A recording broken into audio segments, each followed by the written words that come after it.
Perhatian, PDKT online akan dimulai beberapa saat lagi. Mari siapkan hati kita untuk memuji dan menyembah Tuhan.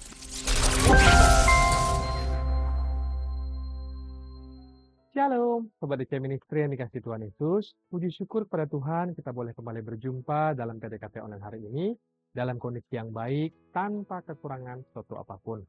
Kita percaya bahwa Tuhan telah menyediakan sebuah pengurapan baru bagi setiap kita, bahkan di dalam setiap pergumulan kita. Katakan amin. Makanya setiap kali kita berjumpa dalam PDKT online seperti ini, hati kita bersuka cita karena Tuhan akan menyediakan apa yang mata kita belum lihat, telinga kita belum dengar, bahkan belum timbul di dalam hati kita. Nah, hari ini kita akan bahas cerita seorang tokoh Alkitab yang bernama Nehemia, yang berprofesi sebagai juru minuman. Ketika dia memilih untuk taat dan percaya kepada Tuhan, Tuhan memberikannya hikmat yang luar biasa untuk bisa membangun tembok Yerusalem yang runtuh. Dan seperti biasa, sebelum kita lanjut sharing kita hari ini, mari kita terlebih dahulu bersatu di dalam doa. Tuhan Yesus, terima kasih buat berkat dan penyertaan-Mu sehingga kami boleh berkumpul kembali dalam ibadah PDKT online hari ini. Kami yakin percaya hadirat Tuhan selalu nyata dimanapun kami berada. Sebentar kami akan mendengarkan firman-Mu. Biarlah kiranya Tuhan menjamah setiap hati kami, sehingga setiap firman yang kami dengar senantiasa bertumbuh dan berbuah lebat dalam hidup kami.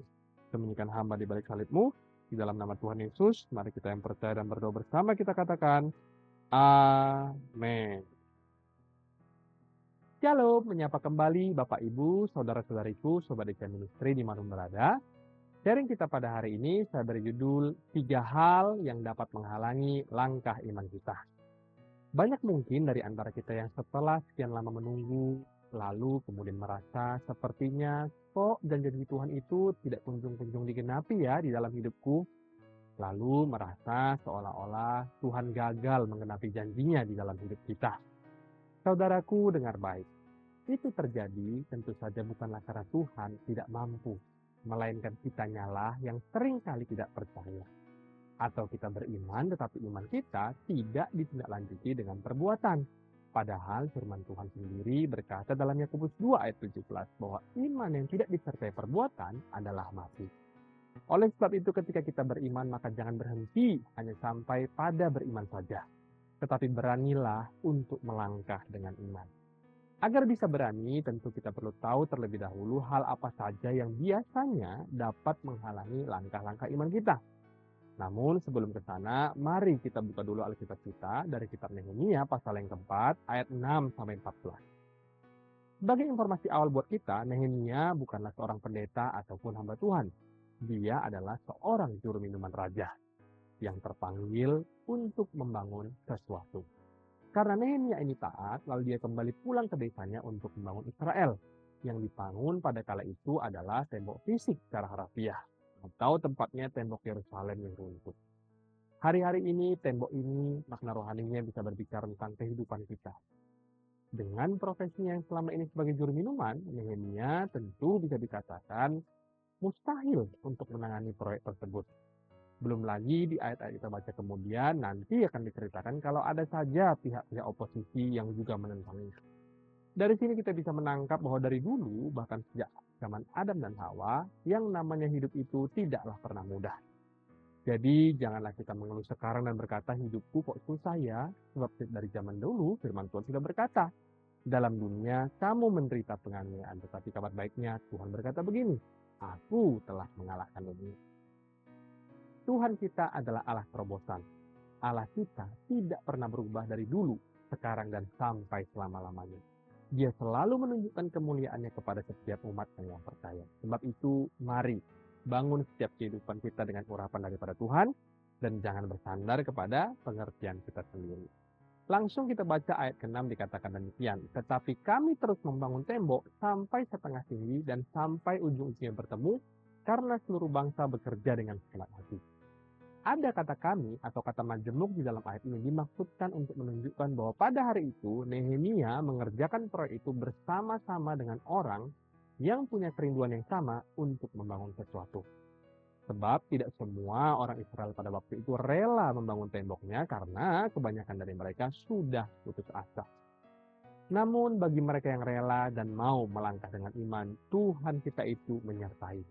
Nehemia tetap tidak sendirian. Dialah yang jadi pemimpin di antara mereka. Selanjutnya di ayat 6 ini kita baca sekali lagi dikatakan, tetapi kami terus membangun tembok sampai setengah tinggi dan sampai ujung-ujungnya bertemu karena seluruh bangsa bekerja dengan segenap hati. Garis bawahi kalimat dengan segenap hati. Sadarkah saudara bahwa untuk kita bisa membangun sesuatu yang menurun ataupun merosot di dalam hidup kita, dibutuhkan segenap hati kita, sebab Tuhan tidak pernah memberkati orang yang hatinya putus asa. Bekerja dengan segenap hati di sini itu sama artinya dengan bekerja dengan tekad yang bulat di dalam janji Tuhan. Pesimis itu bukanlah buah roh. Bahkan optimis saja pun bukanlah termasuk buah roh, sebab buah roh itu jauh melebihi itu semua, iman namanya. Iman itu sudah pasti optimis, sementara optimis itu nggak tentu iman kalau ujungnya bukanlah Tuhan. Tapi kalau kita bertuhan, maka hati kita itu harus bergairah dan jangan lesu, sebab Tuhan tidak bisa memberkati hati yang begitu. Tetapi hati yang gembira adalah obat. Dan bukan hanya obat saja, Mazmur 37 ayat 4 mengatakan barang siapa yang bergembira karena Tuhan, maka Tuhan akan memberikan apa yang diinginkan oleh hatinya. Salah satu tanda jika seseorang itu diberkati dan diurapi adalah bersukacita. Dan yang namanya urapan Tuhan itu pasti selalu mendatangkan sukacita. Sukacita Tuhan adalah kekuatan bagi kita. Tidak ada orang yang mengaku-ngaku kalau dirinya diurapi kalau dia depresi. Sebab orang yang diurapi itu maka tanda pertamanya adalah terlihat sukacita di wajahnya padahal masih punya banyak masalah. Kemudian di ayat yang ketujuh dikatakan ketika Sanbalat dan Tobia serta orang Arab dan orang Amon dan orang Asdod mendengar bahwa pekerjaan perbaikan tembok Yerusalem maju dan bahwa lubang-lubang tembok mulai tertutup, maka sangat marahlah mereka. Terkadang kita nggak tahu atau bahkan nggak sadar kalau ternyata ada pihak-pihak yang tidak suka kalau kita diberkati. Dan sebagian mereka tidak bisa dipungkiri adalah dalam wujud manusia. Maksud saya berkata begini bukanlah sama sekali agar kita membenci sesama kita. Karena mereka sendiri pun seringkali tidak tahu apa yang mereka perbuat. Seperti doa Tuhan Yesus kepada para penyamun yang ada di samping kanan dan kirinya. Namun yang pasti iblis itu tidak akan suka kalau kita dipakai Tuhan, diurapi, dan juga diberkati. Karena untuk setiap berkat itu ada yang namanya peperangan rohani. Itulah sebabnya kita selalu perlu hati yang bergairah dan bersukacita karena dalam sukacita akan ada kekuatan. Berkat itu tidak otomatis sekalipun Tuhan sudah membelinya dengan harga yang mahal. Masih ada rintangan ataupun tantangan dunia untuk kita bisa menggapainya. Seperti yang saya sampaikan di PDKT online minggu lalu, bahwa ada roh-roh jahat di udara. Demikian pula masih ada manusia-manusia yang ada di sekeliling kita yang bisa dipakai oleh setan. Karena iblis itu bisa pakai siapa saja termasuk kita pun bisa dipakai untuk menjatuhkan sesama kita. Kembali ke ayat 7 tadi dikatakan bahwa Sanbalat dan Tobia sangat marah ketika tembok itu hampir rampung. Mereka semua mengadakan persepakatan bersama di ayat 8 untuk memerangi Yerusalem dan mengadakan kekacauan di sana. Tuh kan, apa yang saya bilang tadi? Kalau peperangan rohani itu memang nyata adanya. Sanbalat dan Tobia dalam cerita ini dipakai oleh iblis sebagai antek-anteknya untuk mengacaukan Nehemia dan juga kawan-kawannya. Bahkan kalau kita ingat kembali cerita Tuhan Yesus waktu dia melayani di bumi, Yesus pun penuh dengan musuh ya kan, tak terkecuali salah satu muridnya sendiri yang bernama Yudas Iskariot ada di sana. Ingatlah saudaraku bahwa peperangan kita itu bukanlah melawan darah dan daging. Sebab itu jangan membenci orang di sekelilingmu, tetapi waspadalah. Dan jangan lupa kalau ada yang namanya peperangan rohani di udara untuk setiap berkat-berkat kita. Karena itu kenakanlah perlengkapan senjata Allah. Dan kita perlu urapan dari Tuhan untuk bisa memperoleh janji-janjinya. Di ayat ke-9 dikatakan, tetapi kami berdoa kepada Allah kami dan mengadakan penjagaan terhadap mereka siang dan malam karena sikap mereka. Di sini ada dua hal yang Nehemia dan kawan-kawannya lakukan. Yang pertama, mereka berdoa, dan yang kedua, bersamaan dengan itu mereka juga mengadakan penjagaan. Peperangan rohani itu harus dilaksanakan di dua arena. Yang satu di arena yang tidak kelihatan alias arena rohani, kita berdoa dengan mencucurkan air mata. Lalu kemudian yang kedua di arena realita. Di dalam kehidupan kita secara nyata, kita harus menunjukkan kita itu berada di pihak yang mana. Gampangnya gini aja, Kalau orang yang bersyukur itu berada di pihak Tuhan, sementara orang yang bersungut-sungut itu berada di pihak setan. Atau kalau orang mengasihi itu berada di pihak Roh Kudus, sementara kalau orang yang membenci itu berada di pihak roh kepahitan. Jadi kita ingat lagi kembali cerita Abraham yang dulu namanya Abram, lalu kemudian berganti menjadi Abraham yang artinya bapa segala bangsa. Ketika Tuhan itu berkata kalau dia akan menjadi bapak dari bangsa-bangsa, sedangkan anak satu pun dia tidak punya. Tapi dia tetap ganti namanya. Kemana-mana dia bertindak seolah-olah anaknya banyak. Di dalam kehidupan realitanya pun dia hidupi visi dan juga imannya. Itulah sebabnya kalau hari-hari ini kita berdoa, maka janganlah jadi orang yang berdoa, lalu di dalam kehidupan sehari-hari kita menentang doa kita sendiri. Sebab peperangan rohani itu harus totalitas. Di dalam doa kita menang, di dalam roh kita menguasai, dan di dalam kehidupan realita kita hidupi sesuai dengan iman kita. Jangan setelah nanti kita berkata amin, lalu kita ragu. Di dalam ayat 9 yang kita baca tadi dikatakan, mereka mengadakan penjagaan. Ini menunjukkan bahwa doa Nehemia itu disertai dengan persiapan dan juga perencanaan. Doa itu baru serius jikalau dibarengi dengan adanya tindak lanjut di dalam perencanaan yang jelas. Setelah kita berdoa, maka laksanakanlah apa yang Roh Kudus telah taruh di dalam hati kita. Jangan hanya berhenti di ruang doamu. Doa itu haruslah mempengaruhi tindak dan tanduk atau langkah kaki kita. Di ayat 10 kemudian berkatalah orang Yehuda, kekuatan para pengangkat sudah merosot, dan puing masih sangat banyak. Tak sanggup kami membangun kembali tembok ini. Inilah perkataan orang-orang yang bersinis hati. Inilah dia yang tadi saya katakan 3 hal yang menghalangi langkah iman kita. Yang satu, mereka berkata, kekuatan pengangkat sudah merosot. Langkah iman seringkali terhenti alias tidak jadi jikalau kita itu hanya melihat manusia. Sebab orang yang melihat manusia pastilah dia diombang-ambingkan. Lagian siapa yang suruh mereka melihat manusia? Kan manusia itu kekuatannya terbatas. Manusia pun juga berubah-ubah. Lalu hal yang kedua yang buat mereka putus asa dan langkah imannya terhenti adalah mereka berkata puing masih sangat banyak. Mereka melihat masalah. Kalau kita terus melihat masalah kita, tentu saja cepat lambat kita pasti akan kecewa. Kalau Daud hanya melihat Goliat, dia tidak melihat Tuhan, pastilah Daud ketakutan. Sebab waktu itu orang-orang Yehuda berkata, puing masih sangat banyak.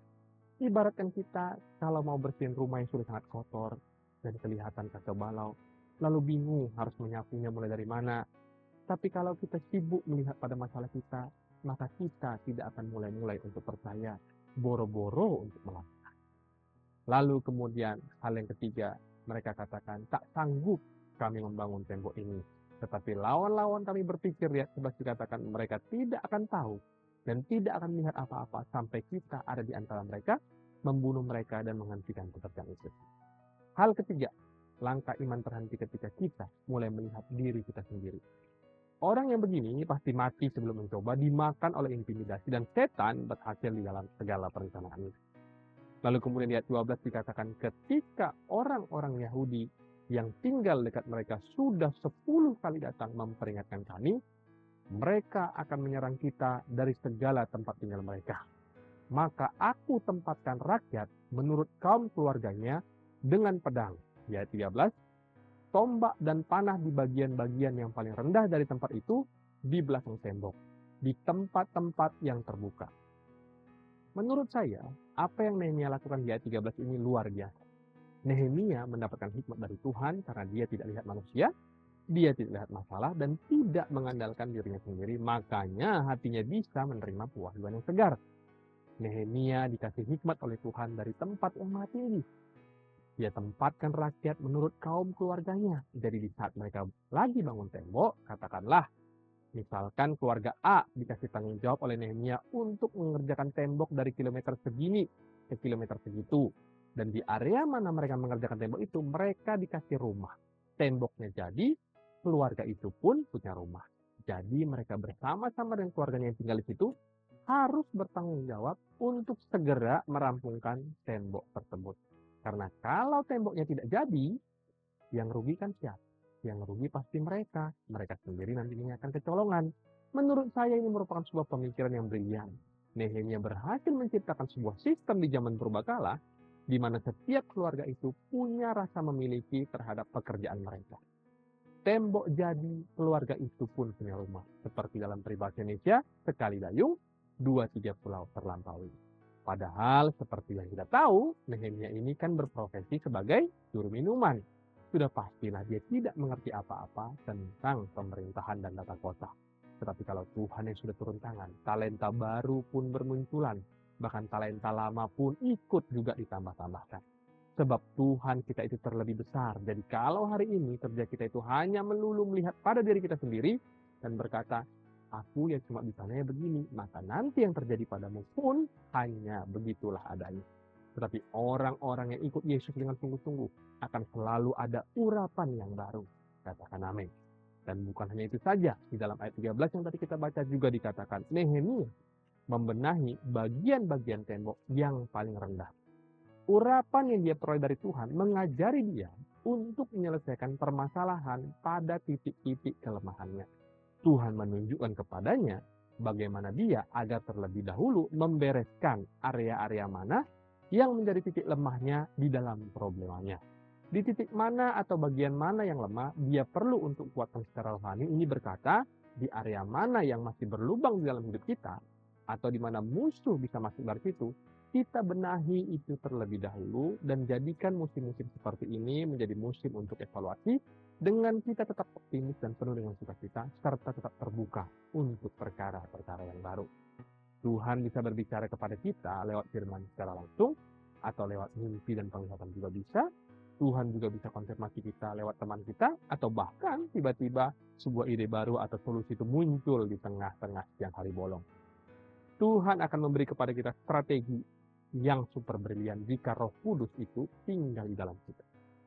Lanjut ayat terakhir ayat 14 dikatakan, ku amati semuanya, lalu bangun berdiri dan berkata kepada para pemuka dan para penguasa dan kepada orang-orang yang lain. Jangan kamu takut terhadap mereka, ingatlah kepada Tuhan yang maha besar dan dahsyat. Dan berperanglah untuk saudara-saudaramu, untuk anak-anak lelaki dan anak-anak perempuanmu, untuk istrimu dan rumahmu. Di ayat 14 ini dimulai dengan kalimat pertama, ku amati semuanya. Seperti yang saya katakan tadi bahwa sukacita akan buat hati dan pikiran kita bisa diisi dengan strategi dan ide-ide yang brilian. Tanpa sukacita, maka ayat 14 ini tidak bisa terjadi. Supaya Tuhan bisa mewahyukan sesuatu tanpa rintangan kepada kita, maka hati kita itu tidaklah boleh gelisah. Jangan berkata, memangnya doa bisa menyelesaikan masalahku. Yang pertama, doa itu akan menyelesaikan hatimu. Lalu hati dan pikiranmu lah nantinya yang akan menyelesaikan masalahmu. Nehemia berkata, ku amati semuanya lalu bangun berdiri dan berkata kepada para pemuka dan para penguasa dan kepada orang-orang yang lain, jangan kamu takut terhadap mereka, ingatlah kepada Tuhan yang maha besar dan dahsyat. Jangan takut di dalam ayat ini maksudnya jangan takut kepada roh takut yang akan melumpuhkan, membuat pesimis dan panik sendiri. Jangan biarkan hatimu itu diperbudak oleh perasaan takut yang melumpuhkan. Tetapi pakailah emosi perasaan takut itu untuk menghampiri Tuhan. Sebab Tuhan kita sudah menyediakan urapan baru bagi barang siapa yang mencari Dia. Dari sharing hari ini saya ulangi ada 3 hal yang dapat menghalangi langkah iman kita. Yang pertama, melihat manusia. Yang kedua, melihat masalah, dan yang ketiga melihat diri sendiri. Hindari ketiga hal ini, maka dengan iman niscaya apa yang kita lakukan akan berhasil bersama dengan Tuhan. Demikian sharing hari ini, mari kita bersatu hati di dalam doa. Tuhan Yesus, terima kasih buat sharing firman yang boleh kami dengar hari ini. Iman kami semakin diteguhkan untuk semakin lagi bersandar dan fokus akan Engkau, bukan lagi pada masalah dan diri kami sendiri. Kami mau menyerahkan pergumulan kami ke dalam tangan-Mu. Kami yakin percaya Engkau Tuhan yang tidak hanya mampu, tetapi juga mau untuk menolong setiap kami agar bisa menang atas semua pergumulan kami. Di dalam nama Tuhan Yesus, mari kita yang percaya bersama kita katakan, amin. Mari kita buka hati dan angkat tangan kita untuk menerima berkat daripada Tuhan. Terimalah kiranya berkat dari Allah Bapa, cinta kasih Tuhan Yesus Kristus, penyertaan Allah Roh Kudus akan menyertai hidupmu mulai hari ini, bahkan sampai kali yang kedua, Tuhan Yesus datang menjemput kita, namamu tercatat di dalam kitab kehidupan. Dalam nama Tuhan Yesus, percaya dan berkati katakan bersama, amin, amin, amin. Tuhan Yesus memberkati, shalom dan sampai jumpa.